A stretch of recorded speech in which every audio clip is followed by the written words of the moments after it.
Estamos en este maravilloso pueblo asturiano de Candamo con Ana Caro Muñoz, persona que pese a su juventud atesora una valiosísima experiencia en materia de educación, en materia de universidades y de protección de datos, además de ser una de las personas más pioneras y en avance hacia las garantías en este contexto. Ana, ¿puedes decirnos alguna explicación o cuál es tu diagnóstico sobre el Estado y dónde está España en materia de protección de datos? Bueno, José Ramón, es estupendo poder hablar en un lugar tan entrañable y tan bello y con tanta historia, donde otros hombres antes que nosotros dejaron su impronta a través de las pinturas, ¿no?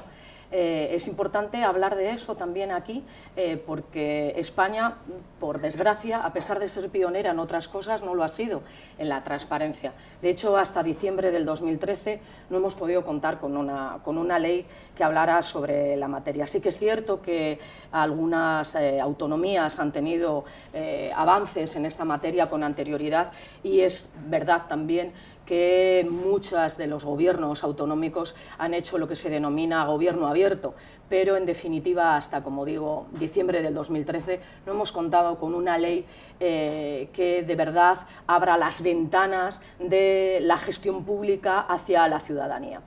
Importante hito que exista una ley de transparencia con unas palabras tan ambiciosas. ¿Y esa luz de la transparencia, Ana, debe entrar también en los muros de la universidad y mostrarnos lo que allí acontece? Hombre, evidentemente, las universidades son administraciones públicas y como tales están constituidas por gestores públicos que deben tenerlo muy claro. Deben tener claro que su objetivo no solo han de ser los alumnos y las alumnas, sino el resto de la sociedad, porque estamos implementando valor en la sociedad y por lo tanto tenemos que rendir cuentas.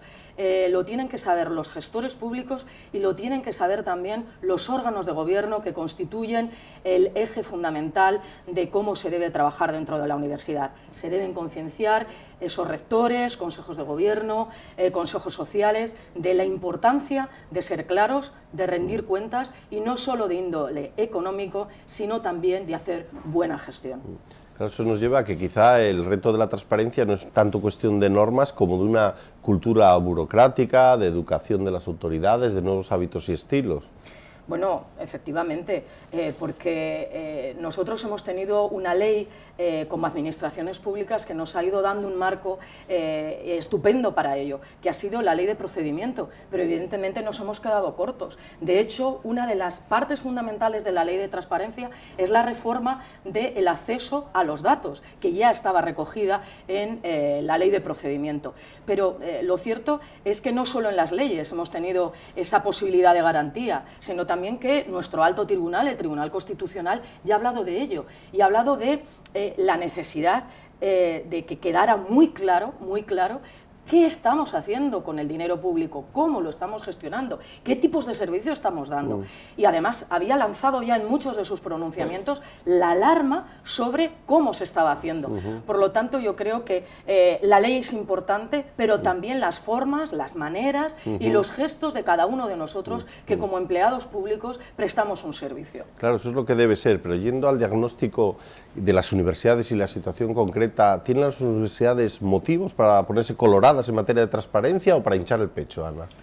Bueno, yo creo que entre los hándicaps que tenemos como administración pública, primero lo fue el hecho de que incluso ni nos llegaban a denominar como tales. Entonces siempre nos hemos creído que éramos pequeños reinos de taifas y que podíamos trabajar como queríamos, ¿no? De hecho, ahora mismo nos están analizando como transparentes. ¿Somos o no transparentes las universidades, ¿no? Hay una fundación, la Fundación de Evaluación de Transparencia, que ha hecho durante los últimos 3 años unos análisis sobre si lo somos o no lo somos. Se lo ha hecho a las 50 universidades públicas y también en este último año alguna universidad privada, y lo cierto es que no vamos muy allá. Somos transparentes, pero sobre todo en el ámbito económico, que es el más importante, y de rendición de cuentas no lo somos tanto. Aprueban muy pocas de ellas, y bueno, la que sí que parece que supera todos los parámetros es la Universidad de Cantabria, que lo tenemos que poner sobre la mesa, pero no así ninguna universidad de las privadas, porque aunque estemos hablando, no estemos hablando en las privadas de dinero público, pero sí estamos hablando de servicio público, por lo tanto en el sentido de que estamos prestando un servicio de educación, investigación, transferencia de conocimiento, que debe ser lo más transparente posible. Por lo tanto, nos queda mucho por avanzar y por concienciarnos. Y pensando, Ana, en términos de transparencia y concibiendo a la universidad como una inmensa pecera transparente en cuyo interior están profesores, alumnos, personal de administración, uno se da cuenta que hay infinidad de personas de recursos humanos que a su vez tienen datos nominativos, circunstancias, que a lo mejor quizás no es oportuno mostrarlas tan crudamente, y en particular en relación a los alumnos, que es la masa grande, el gran banco de peces de la universidad son los alumnos. ¿Cómo gestiona la universidad todos esos datos personales de los alumnos? Tú lo has dicho, José Ramón, efectivamente la universidad gestiona, genera y transita con cantidad de datos de carácter personal.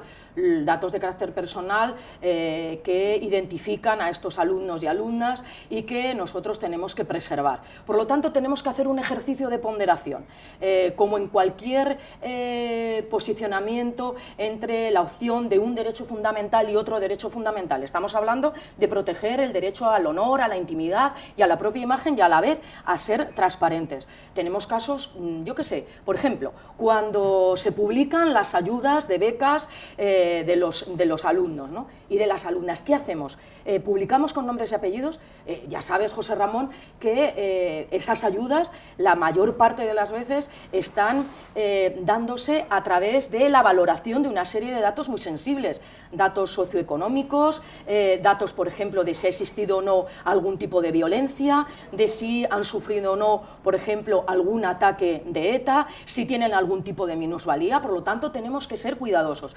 Nuestra Agencia Española de Protección de Datos ya se ha pronunciado sobre ello. Entonces dice que efectivamente tenemos que ser transparentes porque estamos dando dinero público, pero a su vez tenemos que salvaguardar esa parte que te comentaba. Por lo tanto, publicamos qué cantidades se han concedido, pero no en el concepto de la ayuda, ¿de acuerdo? Entonces sería importante. O, por ejemplo, que seguro que interesa a muchas personas, nosotros estamos haciendo una cesión cuando publicamos las notas de los alumnos, cuando recabamos los datos de los alumnos, ¿para qué les recabamos?